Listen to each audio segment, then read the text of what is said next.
What do you mean by carbon nitrogen ratio? CN ratio. CN ratio again is a very important question. That is the carbon in a carbohydrate or in a protein. When you take the number of nitrogen molecules or the amount of nitrogen will be very, very less when compared to the amount of carbon, isn't it? So when it is so, the carbon nitrogen ratio is wide. When the carbon nitrogen ratio is very wide, Pragadishwaran, good, it is actinomycetes. One more answer I got. Okay, it is actinomycetes. Good. Satya Priyadashini. Okay, good. Okay. So when carbon nitrogen ratio is high, it means carbon is very high in amount compared to the nitrogen. Then it causes immobilization. That is, the microorganisms will come and decompose. That is the initial stages of decomposition. In the raw organic matter, CN ratio is high.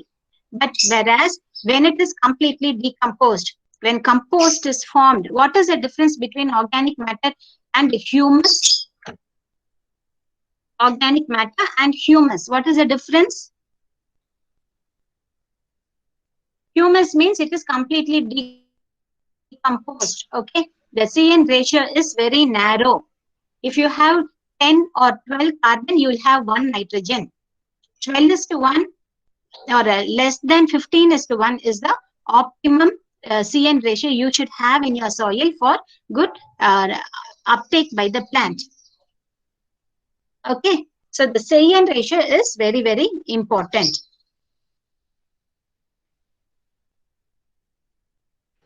Okay, so here you can find when the CN ratio is more than 30:1, that is in a fresh organic matter, immobilization occurs where the microorganisms utilize the nitrate or ammonia from the soil. Okay, but when the CN ratio is between 20 to 30:1, that is the amount of carbon is 20 to 30 for 1 nitrogen. It means if you have 1 gram of nitrogen, you are having 20 to 30 grams of carbon. Or if there is 1 molecule of nitrogen, you have 20 to 30 molecules. Okay, it is just ratio. Okay, so when the CN ratio is less than 20:1, mineralization occurs.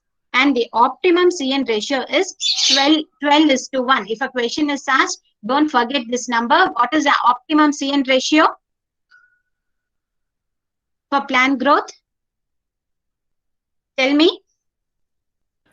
12:1. Very good. 12:1. Okay. And if it is less than 20:1, it is okay. You can say it is right, it is not wrong. But if it goes beyond 20 and if it is above 30, it is harmful to the plant. Okay. So the next form of loss is leaching loss by nitrate. The nitrate, nitrate is highly soluble in water.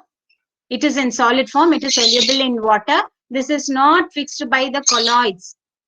Ammonium is fixed by the soil colloids or the soil layer silicates. Your clay minerals and organic matter will fix ammonium ions, isn't it? But nitrate is not fixed by anything, so it is very easily subjected to leaching losses. Okay, that too, when you have coarse textured soil, that is in a sandy soil, you know very well. In sandy soil, leaching occurs very faster.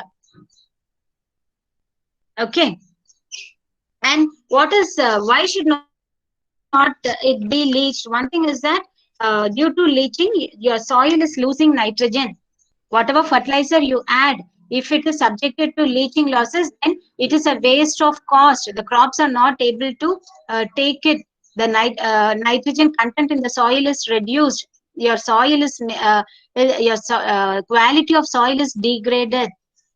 It is a loss to the farmer, isn't it? Apart from everything, it causes eutrophication. Okay, eutrophication is very common for nitrate and phosphorus. Like, you know what is eutrophication, isn't it? What is eutrophication?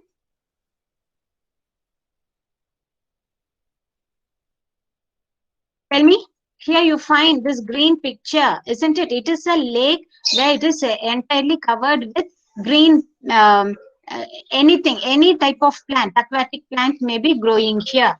Okay, this is due to nitrate eutrophication. All the nitrate which is present in the soil comes to the groundwater and enters into some lakes or streams or a pond or tank in the village, and you'll have good growth of vegetation in that place. Aquatic plants will grow in that place. Okay, but that lake or pond should be clear. Only then you will be able to get good water, isn't it? When it is stored during rainy season, then again for dry season, the village might have good groundwater. Okay, so this causes eutrophication. And again, what is another thing? I said again, atmosphere. It also causes atmospheric pollution, isn't it? Nitrous oxide. Nitrous oxide is a greenhouse gas. So this nitrous oxide has a capacity to destroy your ozone. Okay, you know the holes in the holes formed in the ozone layer, isn't it? In your EVS, you would have studied all these. Okay, so ozone holes, what happens? Tell me, when there is a hole in the ozone, what happens?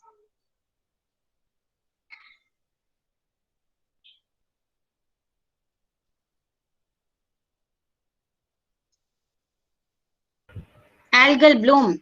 Good, Pragadishwaran. When there is a hole in the ozone, what happens? Anisha, Jennifer?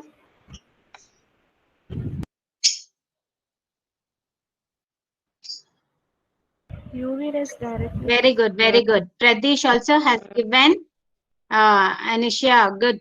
UV rays, the UV rays from the sun can directly enter into the earth, isn't it? The UV rays, if you are exposed to more amount of UV rays, it causes skin cancer, isn't it? That is why we are not supposed to add this fairness creams.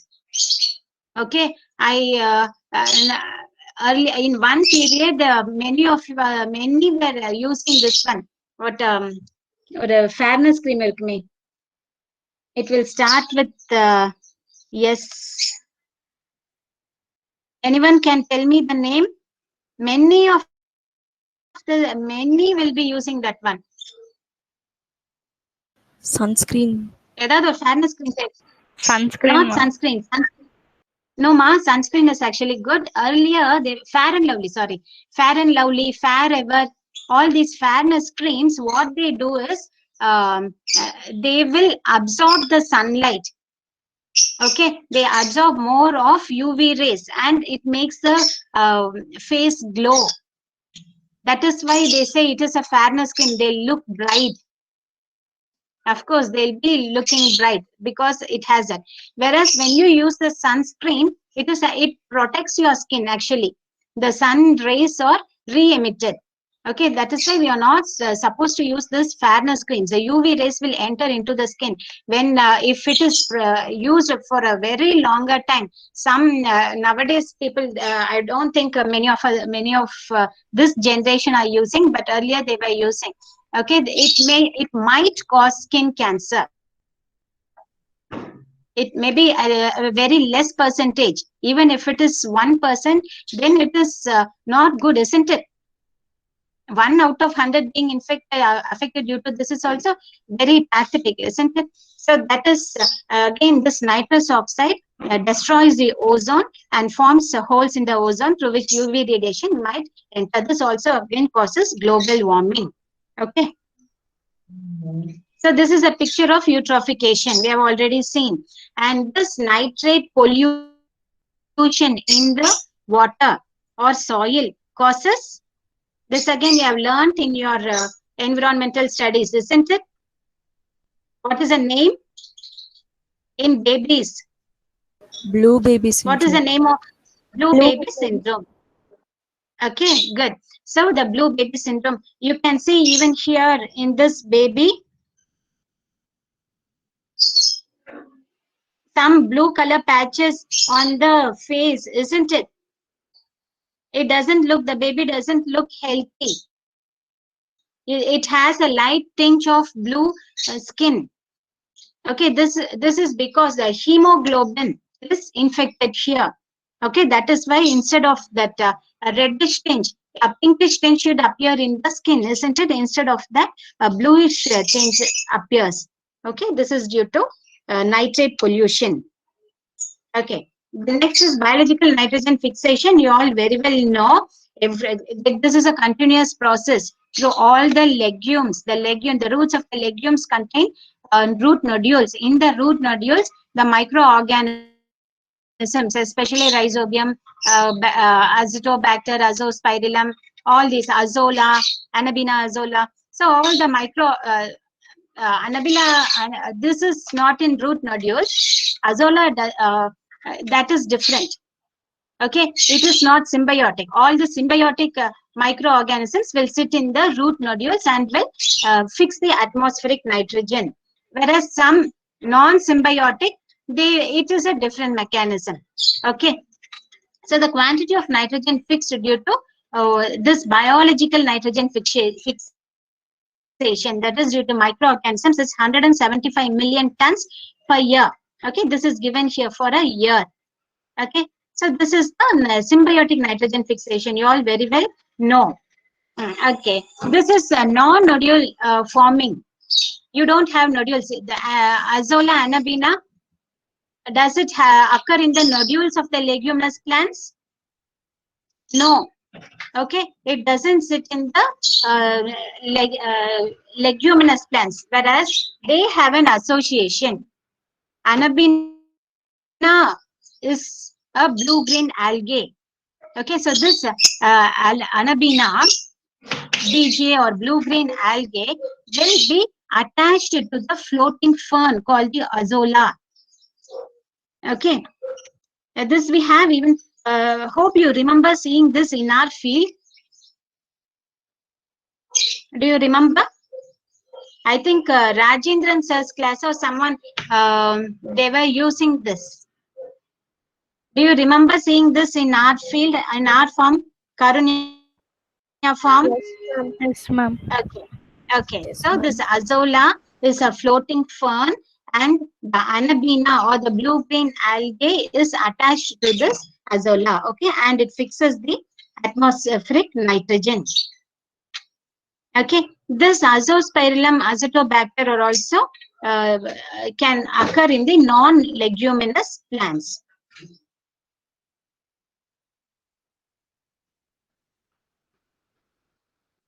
Okay, so again, Clostridium is an anaerobic saprophytic nitrogen fixing bacteria. Okay, you have to learn some names. You have to keep it in mind. That is, it comes under which group? Okay, the Rhodospirillum is a photosynthetic bacteria. All these are associated with nitrogen fixation. Okay, so what are these are